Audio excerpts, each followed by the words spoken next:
ഞാനൊരു സാധനം കളയില്ല. എൻ്റെ അമ്മ അതിനെ ആക്രി ആക്രി എന്നാണ് പറയാറ്.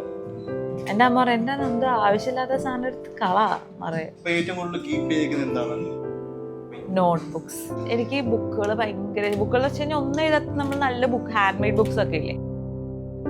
കൺമണി അൻപോട് കാതലൻ ഞാൻ എഴുതും കടിതമേ,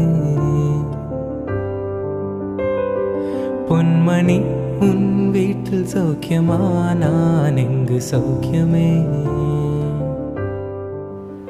റീൽസ് ഇട്ട് അതിന് വ്യൂവർഷിപ്പ് കൂടി, പിന്നെ തുടർന്ന് അത് കണ്ടിന്യൂ ചെയ്യാനുള്ള പ്രചോദനം പറയുന്നത് നിങ്ങളുടെ ഓഡിയൻസ് തന്നെയാണോ, അതോ പാഷൻ ആണോ, അതോ kind of kick that you are getting from the reaction of audience? Actually രണ്ടും ഉണ്ട്. കാരണം കോണ്ടന്റ് ക്രിയേഷൻ എന്ന് പറയുന്നത് ആക്ച്വലി ചിലവർ ലൈക്ക് ജോബായിട്ട് എടുക്കുന്നവരുണ്ട്, ചിലവർക്ക് ഇഷ്ടം കൊണ്ട് ചെയ്യുന്നവരുണ്ട്. ആസ് എൻ ഈ ആഴ്ച 2 കണ്ടന്റ് ഇടണം എന്ന് വിചാരിച്ച് ചെയ്യുമ്പോൾ നമുക്ക് ചിലപ്പോൾ അതൊരു ബേർഡൻ ആയിട്ട് ചിലപ്പോൾ ചിലർക്ക് തോന്നിയേക്കാം. പക്ഷെ ഇപ്പൊ ഞാൻ എനിക്ക് തോന്നുന്നു 2-3 മാസമായി ഞാൻ കോണ്ടന്റ് ഇട്ടിട്ട്. I mean there is no pressure. Like when you feel like doing it, ചെയ്യുമ്പോൾ അതൊരു രസമാണല്ലോ.